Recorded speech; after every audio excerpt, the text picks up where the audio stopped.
The salvage ship, Quiet Mercy, moved slowly through the darkness of space, surrounded by broken pieces of metal and frozen chunks of rock that had once been a living world. Captain Daniel Hayes stood near the large window on the observation deck and watched the debris float past his ship like ghosts in the night. 3 months ago, this place had been the beautiful homeworld of the Valorian people and their dragon companions. But the Kethrani Empire had come with their warships and burned everything to ash. Now there was nothing left but silence and death. "Captain, I am picking up something strange on the sensors," said Lieutenant Maria Santos from her station across the room. Daniel turned to look at her with tired eyes that had seen too much destruction in recent years. "What kind of something?" Daniel asked. "A life sign, sir," Maria said with surprise in her voice. "It is small and very weak, but it is definitely alive, and it is about 2 kilometers away." Daniel felt his heart beat faster, because nothing should have survived the Kethrani attack. And yet here was proof that something had. "Put it on the main screen." The holographic display came to life in front of them, and showed a tiny shape curled up inside what looked like a pod made of crystal and organic material. The creature was no bigger than a human child of maybe 6 or 7 years old, and it was covered in beautiful scales that changed color between deep purple and shining silver. 2 small wings were folded against its back, and a thin tail was wrapped around its body, as if trying to keep warm in the freezing cold of space. Daniel had heard many stories about the dragons of Valoria during his years traveling between the stars. They were not simple animals or pets, but intelligent beings who could think and speak and feel just like any human. For 10,000 years, the Valorians and their dragon partners had lived together in peace, and built a civilization based on art and philosophy and exploration of the universe.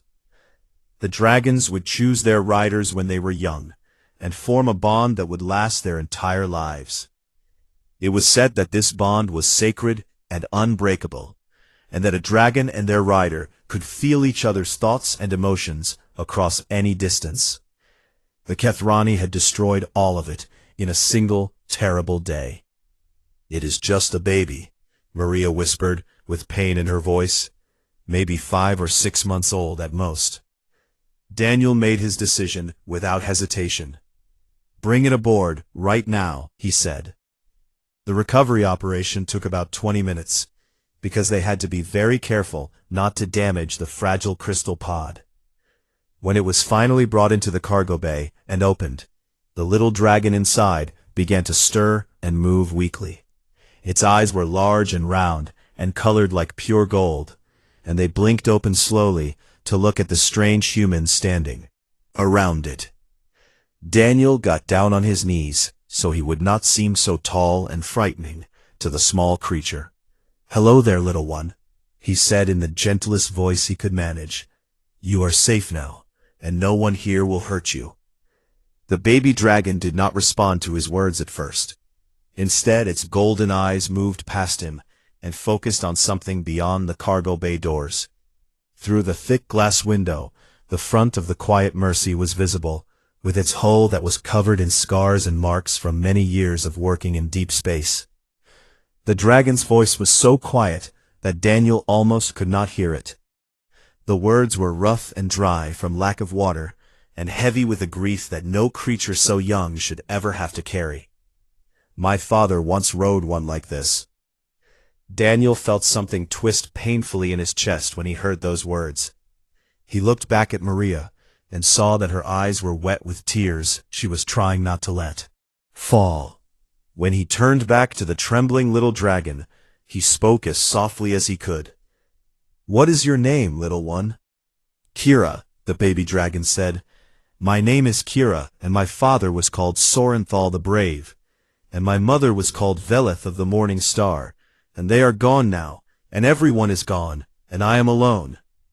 Daniel took off his jacket and wrapped it carefully around the small shaking form. The dragon's scales felt smooth and warm under his hands. even though she had been floating in the cold of space. "Not everyone is gone, Kira," he said firmly but kindly. "You are still here, and that matters more than you know. And we are here too, and we are not going anywhere."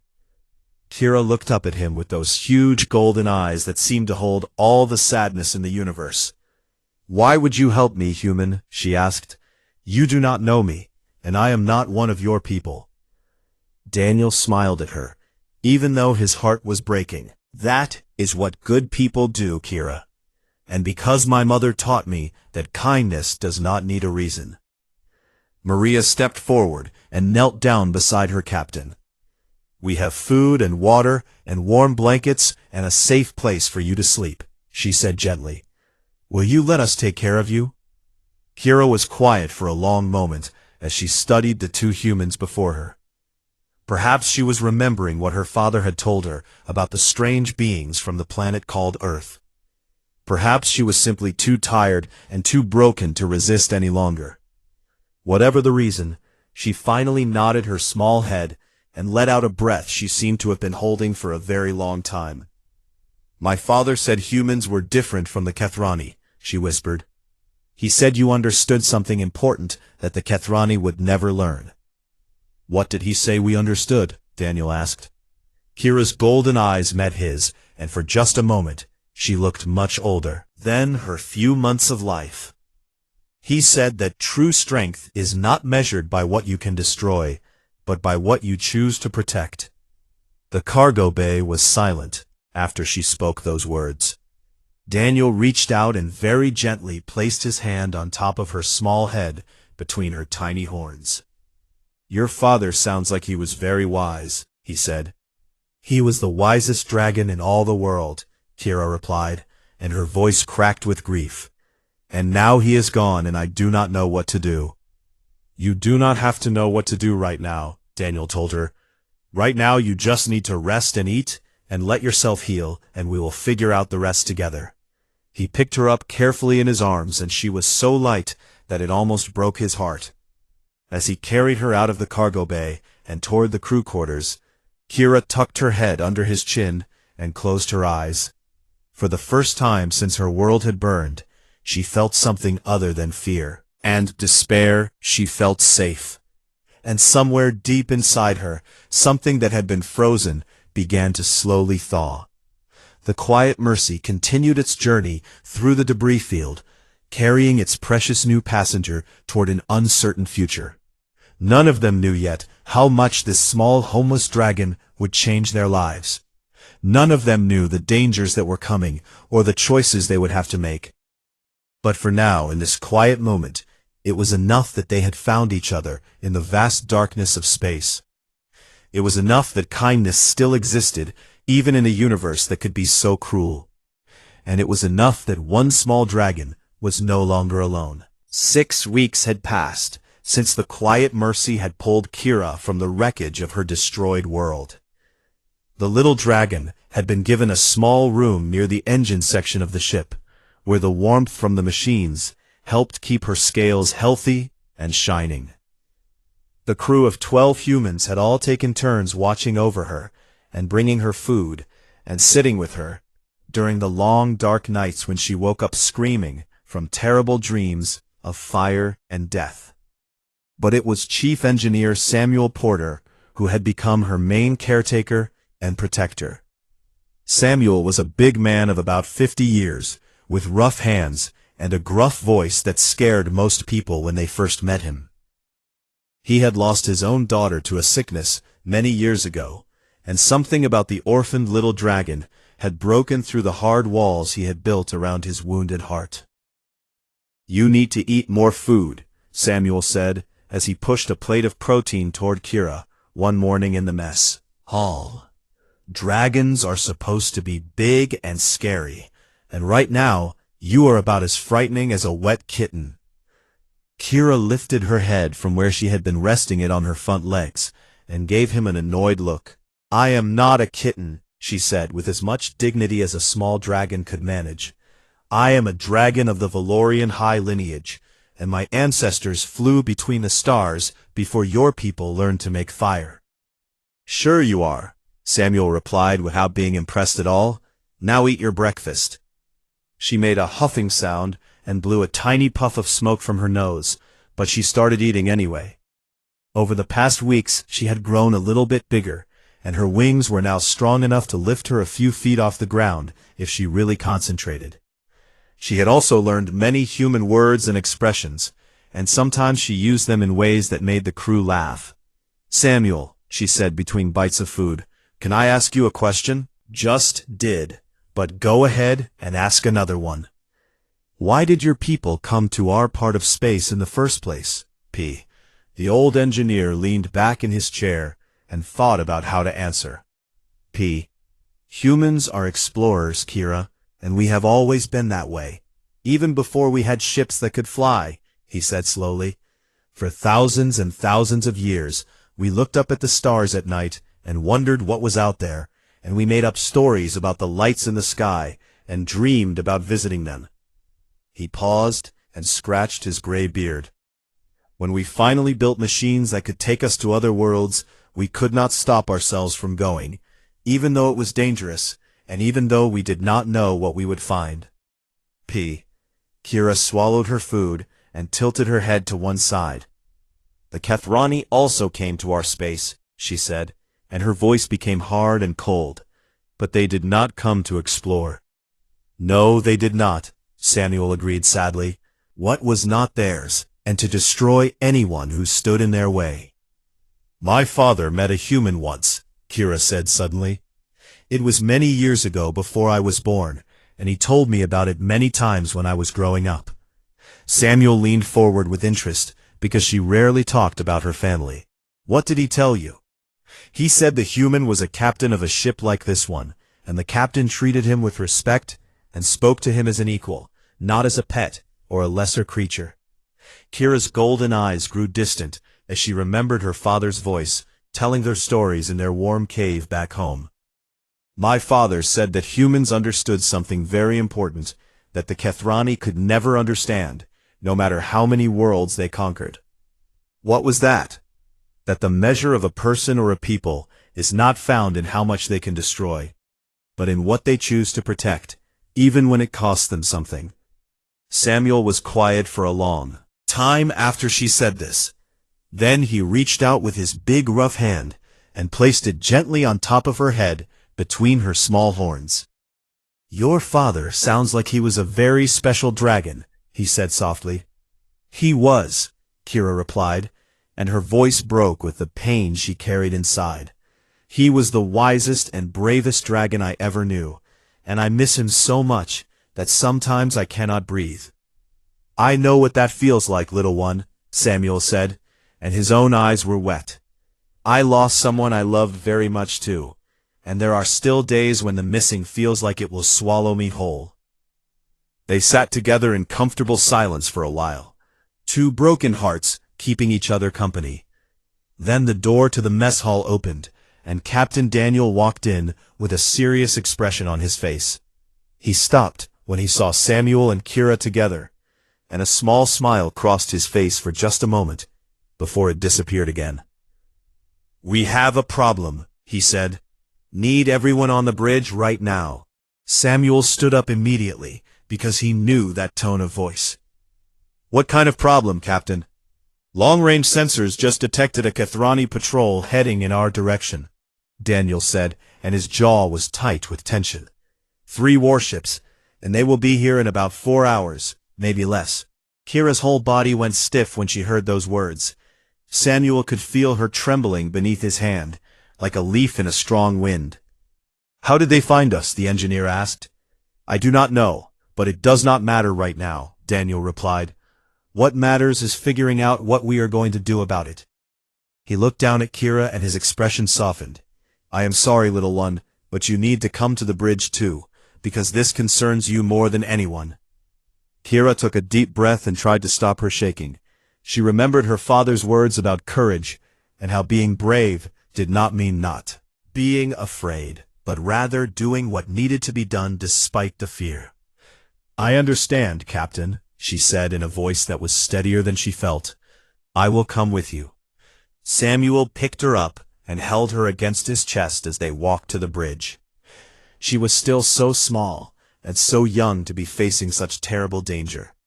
But she was also the daughter of Sorenthal the Brave, and she would not dishonor his memory by hiding while others decided her fate.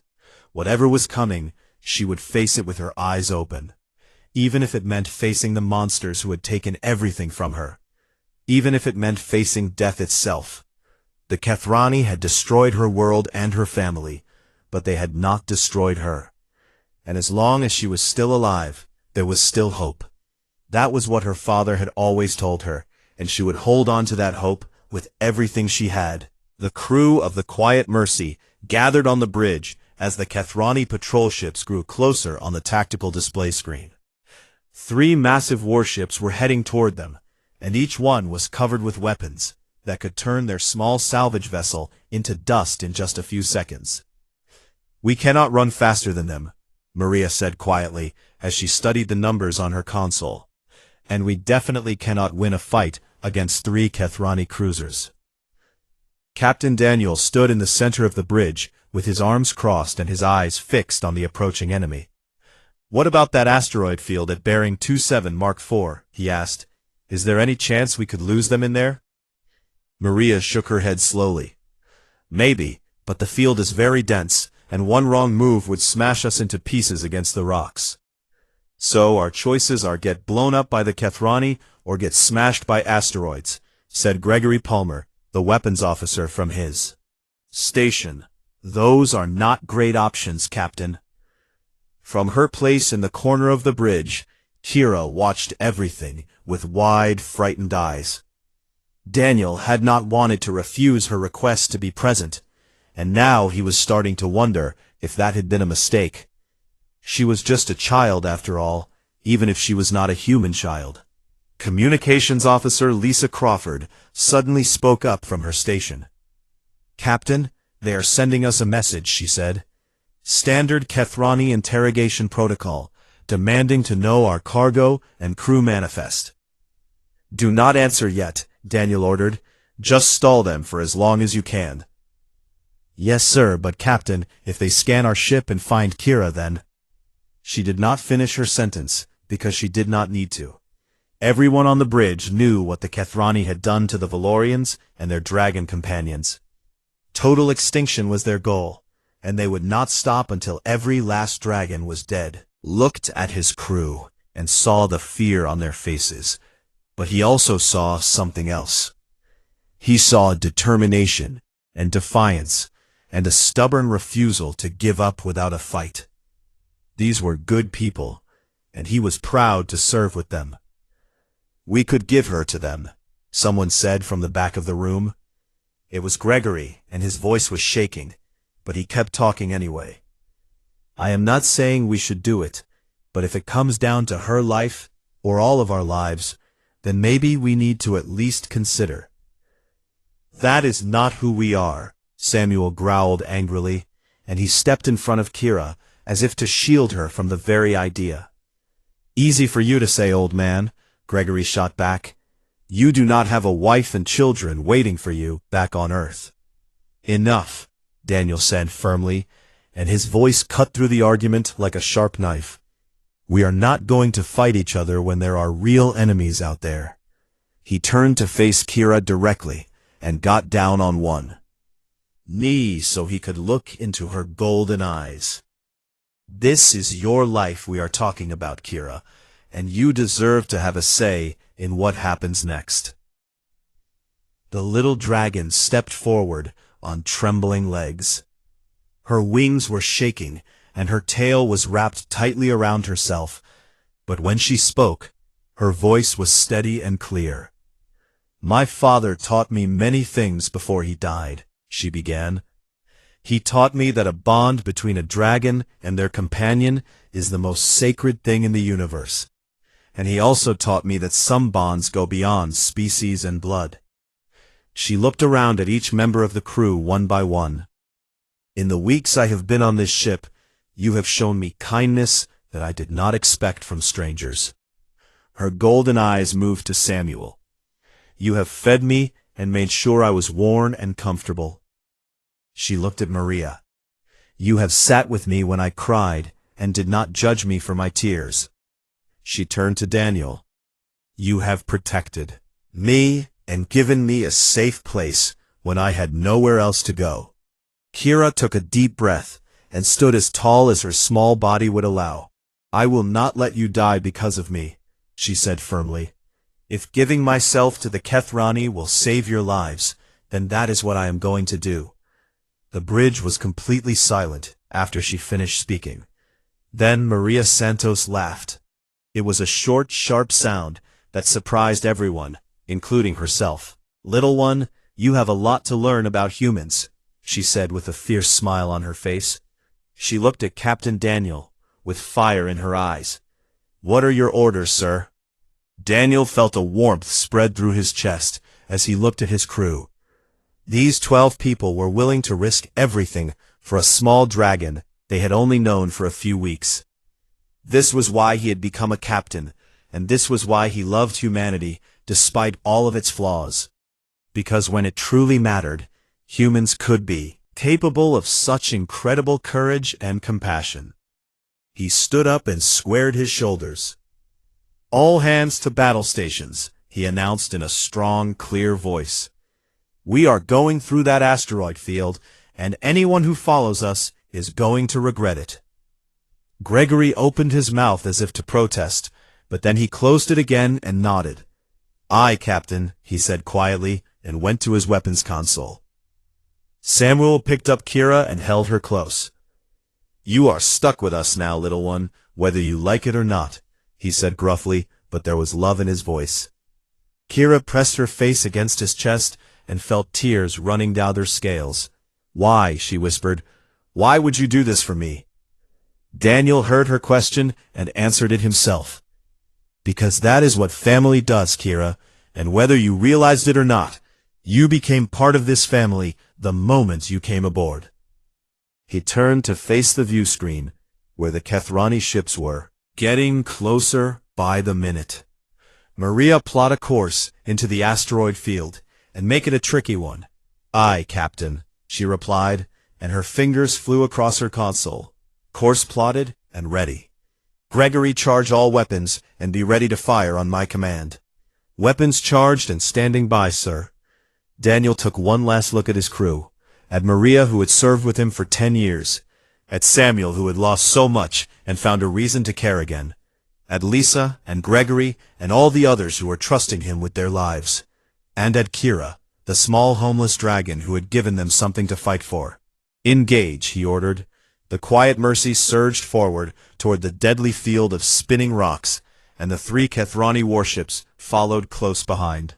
The battle for survival had begun. The Quiet Mercy dove into the asteroid field like a small fish trying to escape from hungry sharks. Massive chunks of rock spun and tumbled all around them, and Maria had to use every bit of her skill to weave between them without getting crushed. Behind them, the 3 Kethrani warships followed without hesitation because they were determined to catch their prey, no matter what the cost. Inside the ship, alarms were screaming, and red warning lights were flashing everywhere. In the engine room, Samuel was pushing the reactor harder than it had ever been pushed before, trying to squeeze every drop of speed from the old vessel. Come on, you stubborn machine, he muttered, as he adjusted controls and rerouted power. Do not fail me now. On the bridge, Captain Daniel stood firmly in the center of the chaos and gave orders with a calm, steady voice that helped keep everyone focused. Gregory, target the sensor array on the lead cruiser, he commanded. Can blind them, even for a few seconds. It might give us a chance. Aye, Captain, firing now. The Quiet Mercy was not built for combat, because it was just a salvage ship, designed to cut through wreckage and haul cargo. But its cutting lasers could still do damage if they hit the right spots. And Gregory Palmer was a very good shot. His first blast struck the lead Kethrani cruiser right in its sensor dome, and sparks flew across the enemy hull as systems overloaded. Direct hit, Lisa called out from her station. Their sensors are damaged, but not destroyed. Keep firing, and aim for anything that looks important. But the Kethrani were not going to let a little salvage ship make fools of them.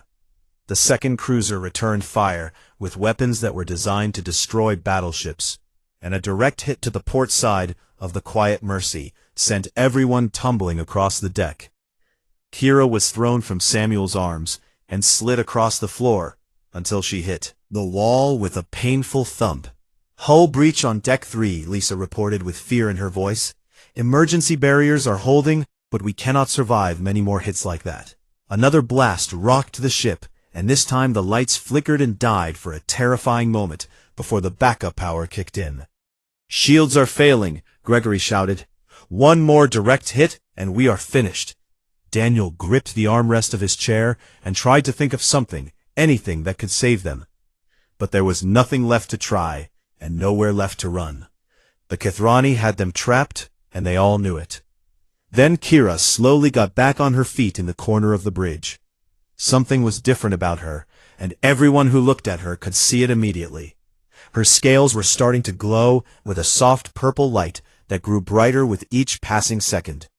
Her golden eyes had changed too, and now they seemed to contain depths of ancient power that should not exist in one so young.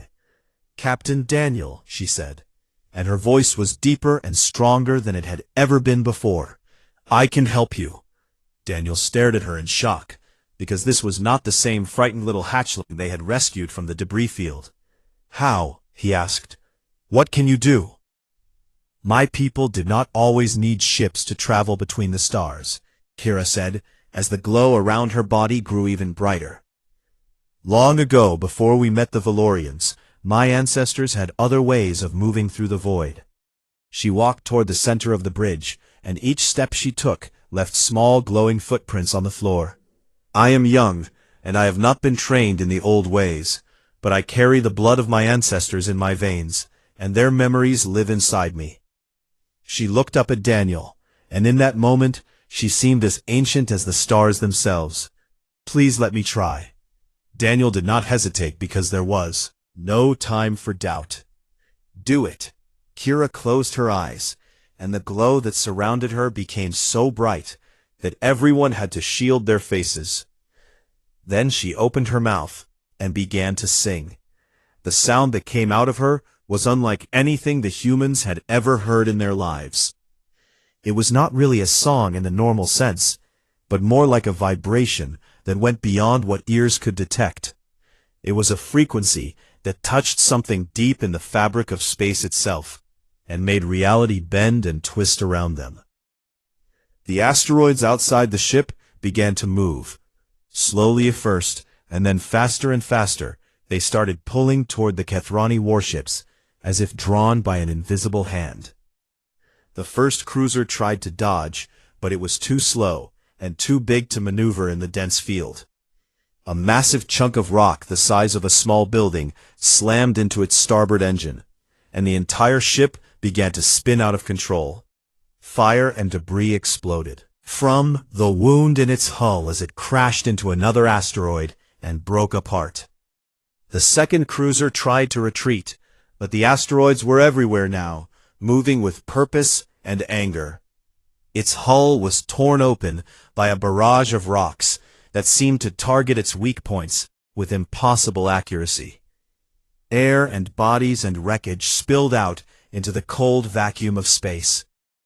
The third cruiser did not wait to see what would happen next. It turned and fled at maximum speed, heading back the way it had come, leaving its destroyed companions behind. Kira's song faded into silence, and the glow around her body slowly dimmed. Then her legs gave out, and she collapsed onto the deck, completely exhausted. Samuel was at her side in an instant, and he scooped her up in his big arms and held her like she was made of glass. "Kira, can you hear me?" he said, with tears running down his weathered face. "Stay with us, little one. Please stay with us." Fluttered open weakly, and she looked up at him with the tiniest smile on her face. "Did I do good?" she whispered. Maria laughed through her own tears, and Daniel felt his heart swell with emotion he could not name. "You did amazing," the captain said as he knelt beside her. "You saved all of us." "My father would be proud," Kira said softly. "He always said that dragons were meant to protect those they love." Then her eyes closed, and she fell into a deep sleep in Samuel's arms. The bridge was quiet, except for the sound of the engines and the soft beeping of consoles.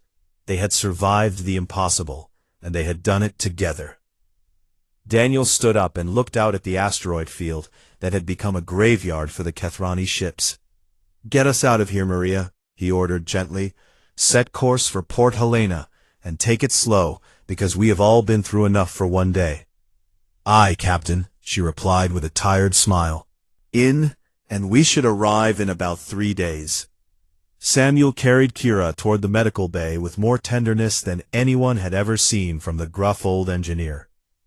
As he walked, he whispered to her sleeping form, "You are going to be okay, little one, and I am going to make sure of it, because that is what family does." The quiet Mercy limped out of the asteroid field, with scars on its hull and damage to its systems. But everyone aboard was alive, and that was all that mattered. They had faced the monsters who had destroyed Kira's world, and they had won. And somewhere out in the darkness of space, the Kethrani Empire was about to learn that humans and dragons made very dangerous enemies. The quiet Mercy arrived at Port Helena 3 days after their battle with the Kethrani patrol. The ship was covered in scars and burn marks, and its hull looked like it had been through a war, which was not far from the truth. Word of what had happened had traveled faster than their damaged vessel, and by the time they docked at the station, a huge crowd had gathered to see them. There were reporters with cameras, and diplomats in fancy clothes, and military officers in crisp uniforms, all waiting to hear the story of how a small salvage ship had destroyed 2 Kethrani warships. Kira had recovered from her exhaustion during the journey, and she had grown noticeably bigger in just those few days. Her wings were now strong enough to carry her properly, and she could fly short distances without getting tired. But more than her body had changed, because there was a new confidence in the way she carried herself, and a new light in her golden eyes. Beside Captain Daniel, as he walked down the ramp to face the waiting crowd, and she did not flinch or hide behind him. "This dragon saved our lives," Daniel said in a clear, strong voice that carried across the docking bay. "She owes us nothing, and yet she risked everything to protect us from the Kethrani." He looked down at Kira and put his hand gently on her shoulder. "If that does not prove that the Valorians and their dragon companions deserve our protection, then I do not know what would." The crowd murmured and shifted as people whispered to each other about what they had just heard. Then a tall man in an admiral's uniform stepped forward, through the crowd. His name was Patrick Sullivan, and he had commanded humanity's fleet during the first contact with the Kethrani many years ago. He was an old man now, with gray hair and deep lines on his face, but his eyes were still sharp and intelligent. "Captain Hayes, your report has been reviewed by the United Earth Council," he said in a formal tone. "The Kethrani Empire claims the Valorian system as their territory, and they have made it clear that any interference from us would be considered an act of war." Daniel started to respond, but Kira stepped forward before he could speak. "Admiral Sullivan, may I address you directly?" she asked, and her voice was steady and calm. The old admiral looked surprised, but he nodded his permission. "My people are gone," Kira said, and there was pain in her words, but also strength. "My world is nothing but ash, floating in the darkness of space. And I am the last of my kind, as far as I know." She looked around at all the faces watching her with curiosity and doubt and hope. "I am not asking you to go to war for me, because I have already seen too much war and too much death in my short life." She took a deep breath and continued. "I am only asking you to remember that there are some things in this universe that are worth protecting even when the cost is high, and even when the easy choice would be to look away and pretend you did not see." Admiral Sullivan studied her for a long moment, and something shifted in his expression. "I lost a brother to the Kethrani 10 years ago," he said quietly. "His ship was destroyed defending a colony world that the Kethrani wanted to claim." He paused and seemed to be looking at something far away that only he could see. "My brother always said that humanity's greatest strength was not our technology or our numbers or our weapons, but our stubbornness and our refusal to accept that some battles cannot be won." He straightened his shoulders and turned to face the assembled crowd. "The council will meet again to discuss this matter," he announced. "I make no promises about what decision will be reached, but I can promise that this young dragon's words will be heard by everyone who has a vote." Hoped for, but it was better than nothing. That evening, after all the interviews and meetings were finally over, Kira sat alone on the observation deck of the Quiet Mercy. The ship was being repaired at the station, and most of the crew had gone to visit the bars and restaurants and entertainment centers that they had been missing during their long months in deep space. But Kira wanted to be somewhere familiar and somewhere quiet. She was watching the stars through the big windows when Daniel found her. He was carrying 2 cups of hot chocolate, and he sat down beside her without saying anything. They stayed like that for a while, just looking out at the universe together. "My father told me something once," Kira finally said. "He said that a dragon without a bond is like a ship without a captain, because they are lost and without purpose." Daniel sipped his drink and waited for her to continue.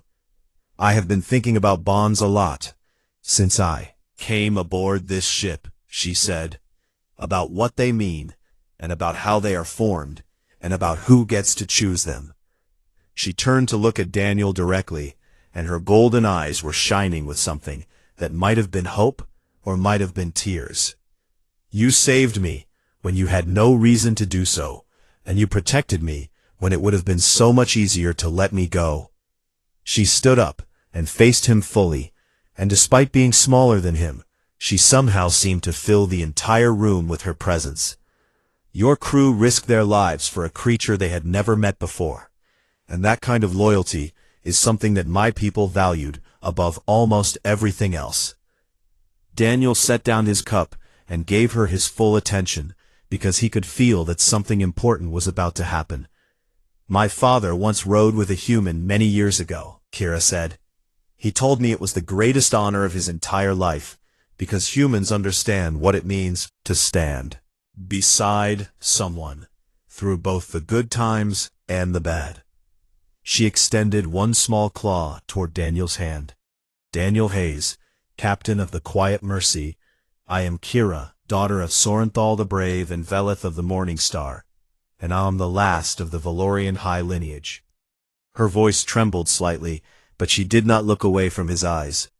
"Will you accept my bond and be my companion through whatever comes next?"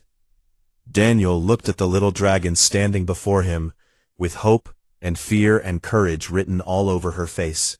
He thought about his crew and about the journey that had brought them all to this moment. He thought about the uncertain future and the Kethrani threat and all the dangers that surely lay ahead. And then he stopped thinking and listened to his heart instead. He reached out and took her claw gently in his hand. "It would be the greatest honor of my life," he said simply. Something passed between them in that moment, like electricity, or like light, or like something that had no name in any human language. Kira felt a warmth spread through her entire body, and she knew without being told that she would never be truly alone again. Daniel felt it too, and he understood now why the Valorians had treasured their bonds with dragons so deeply. "Well then," Kira said, and for the first time since her world had burned, she smiled a real, genuine smile. "I guess we are stuck with each other now."